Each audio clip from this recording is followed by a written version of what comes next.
And Jonathan, can you tell me what you do?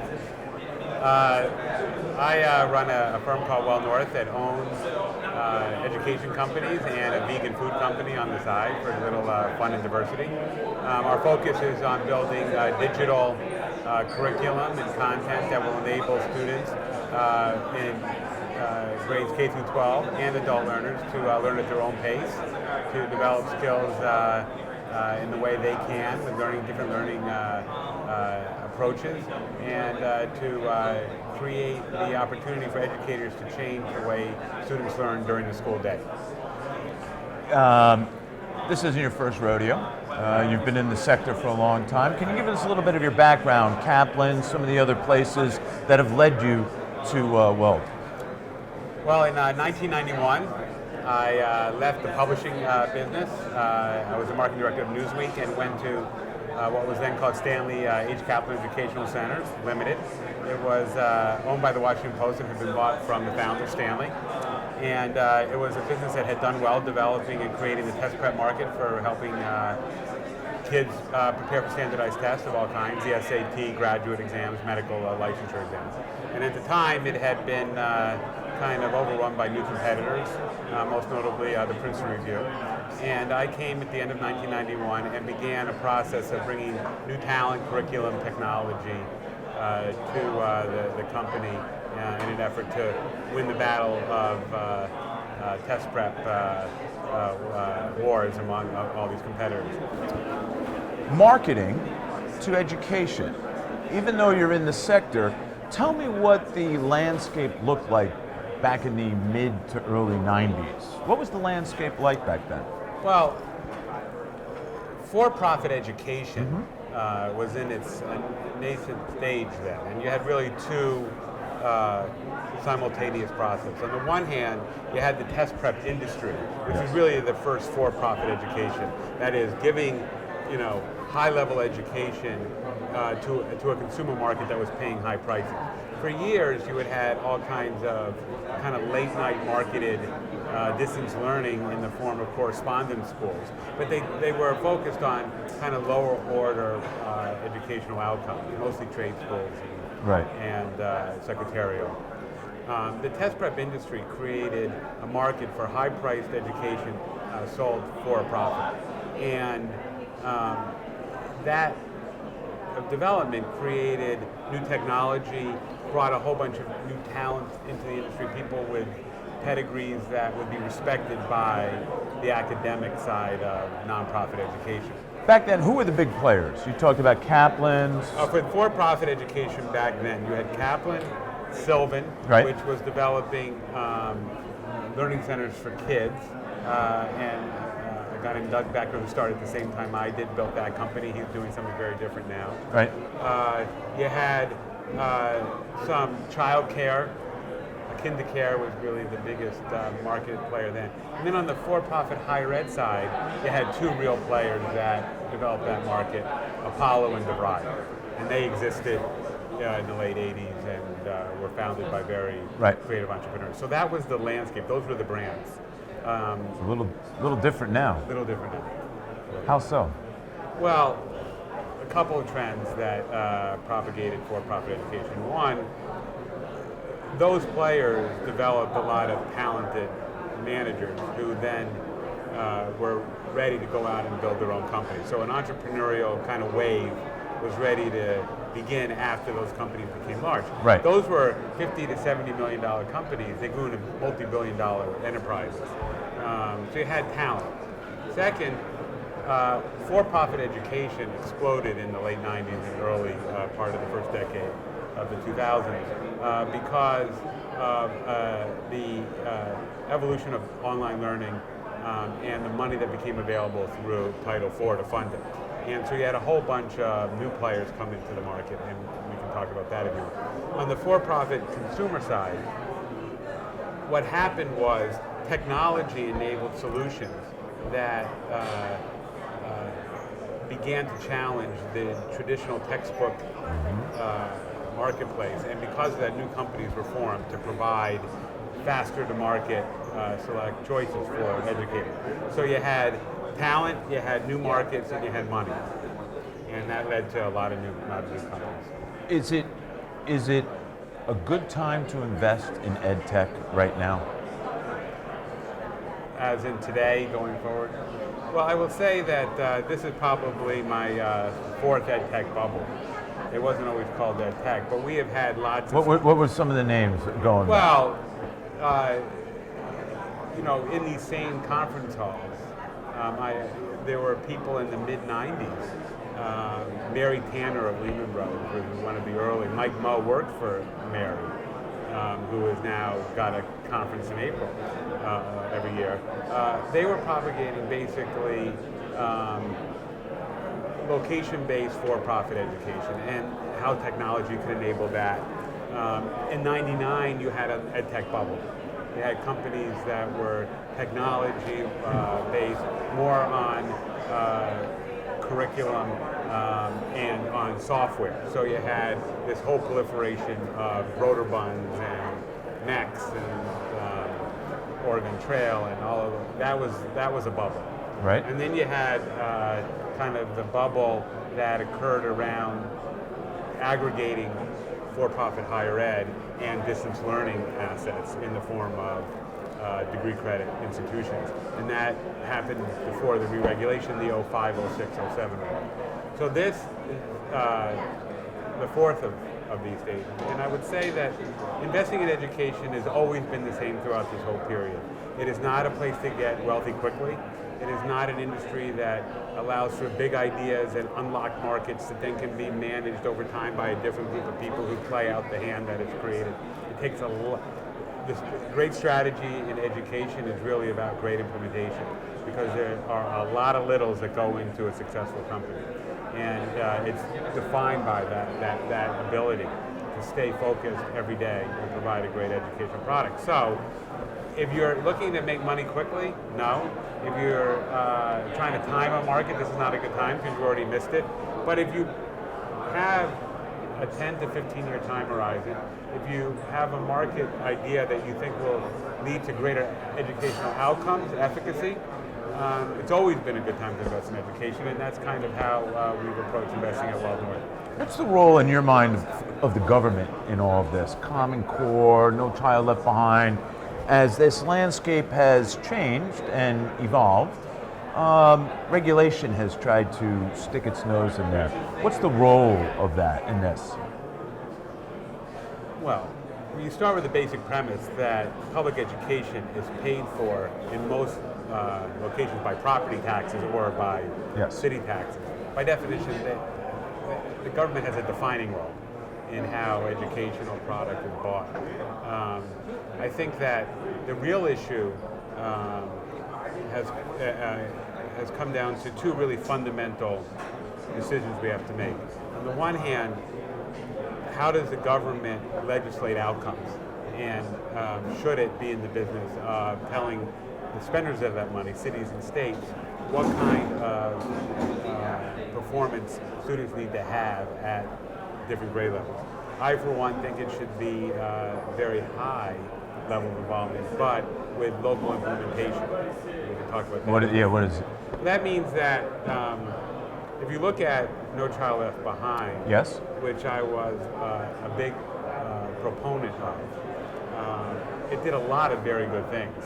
The issue was... Give me... Well, it laid out standards for the first time. It required a kind of transparency that schools have not been noted for. And it really, for the first time, sought to look at a very large set of outcomes in a very discrete way. And it was really that third thing that caused the problem, because the transparency on outcomes by sex, by location, by zip code, by school, led to a very bright light kind of atmosphere. And so it was the execution of No Child Left Behind, not the idea behind it that led to the problem. Right. Which brings to the second set of issues about the role of government. The union the reality of the role unions play in how our school system is organized is a fundamental challenge that every government agency that oversees schools takes on. And the political environment by a locale defines how much progress can be made. In the end, I don't believe there are good and bad roles here. I believe that union leadership in many places is as, if not more, focused on outcomes as is the government, but they come at it from very different places. And I don't believe we'll get the right outcome in K-12 until those two sides find a common ground. And so that's what's going on today. Right. In higher ed, the re-regulation of higher ed after the kind of abuses that existed in the last part of the decade have been a good thing. Again, the strategy's been good, the implementation has been very extreme, and its inability or the desire by regulators not to look at nonprofit outcomes and the way that same money is used has been a glaring kind of misstep, I believe. So strategy has not been our problem in our educational system, it's the implementation. Right. The Common Core is another attempt to do it better, and I'm very hopeful that will occur. It will allow that common ground for the government, management, and unions to do well, right. And it will create innovation to deliver better outcomes for our students. What does the word assessment mean to you? Assessment means the evaluation of progress against a set of tasks. And it's a must-have in all of this, is it not? I believe it's an absolute central part of creating good outcomes. I believe that technology can enable continuous assessment, and the role of formal, kind of time-based, event-driven assessment needs to become less important in our school day, in our school year, because continuous assessment can lead to better outcomes and reduce anxiety among students and teachers. That's a very different issue than the sorting process. The sorting process and assessment used for that, which is the SAT, for instance. Yes. The ACT has grown in popularity. And many in higher education opting for test optional now. Right. But what's central to this is that assessment and sorting are not synonymous. If you decide not to take use an SAT in your admission process, you still have to sort. Right. In a competitive application process, you only can admit so many people. So you have to come up with a set of metrics that you're going to use. I believe that the evaluation of what the right metrics are is under review and should be, but the sorting will never change. Right. And I think that that's a very different issue. That's a harsh reality. My children are going through it. One has been through it. One's a senior, and at the end of it, I have two little guys who will grow up in a different time. That's never going to change. Sorting is not easy to handle. Some people win and some people don't. Right. That's a different issue than assessment. Assessment itself is neither good nor bad. In that form, it's bad because for those who don't get in where they want, That's right. They blame it on that. That's right. But assessment within the curriculum should be focused on leading to better outcomes, meaning more efficacy, better learning, better time against tasks, learning quicker. And that's why I'm for the companies that Well North owns are for continuous assessment within the product itself, Right. which it only can happen in a digital environment. My last series of questions, it's one question, but I think you'll riff. You talked about the future. Older children are experiencing education one way, your younger ones are going to experience it different. I have a family that's very much the same way. What can our younger children expect? I mean, you talked a little bit about the four bubbles, and you talked about the late 80s, early 90s, and the technology, and then all of a sudden it changed. Two-part. Where is it 5 years from now, and what are some of the influences that may direct that we don't maybe see right now? Are there any outside influences that may move the ball one way or the other? Obviously, that's a question that everyone at this conference is focused on, so I think it's a great place to wind up. The future for my sons is going to be different in a couple ways from the current educational system. number one, the school day itself is going to change. How so? Well, right now we all know that it's an antiquated, September through June, 8 a.m. basically to 2 p.m. basically. Where do you see that changing? The full implementation of digital curriculum will enable teachers to spend more time with students in the areas that they can help the most. I mean, one thing that shouldn't change, and I hope doesn't change, is that educational outcomes are best when teachers connect with students. Doesn't matter if it's live or online, if it's in a building or if it's at a home. We remember our third grade teacher, not the book we used. Does the narrative have to change? What do you mean by that? Well, the narrative now is Common Core, assessments, digital divide. How does that narrative change? What do we need to make that narrative? As you noted, it's unions and there's a lot of this going on as opposed to this. How does that change? I think it only can change at the local level. Right. Because education is a local product in this country. Yes. And that's been true since, the John Quincy Adams schoolroom. I think that the realistic answer is that towns and cities have the ability to make the change real. Rhetoric at a national level, at the Department of Education, or at conferences like this are really not very meaningful to that. It's about leaders on all sides of the equation deciding to do that. And there is evidence of that happening. Can you point to one for me? Well, I mean, I think that outcomes in certain charter school environments show that, but so do some of the best things that have gone on in large urban school systems.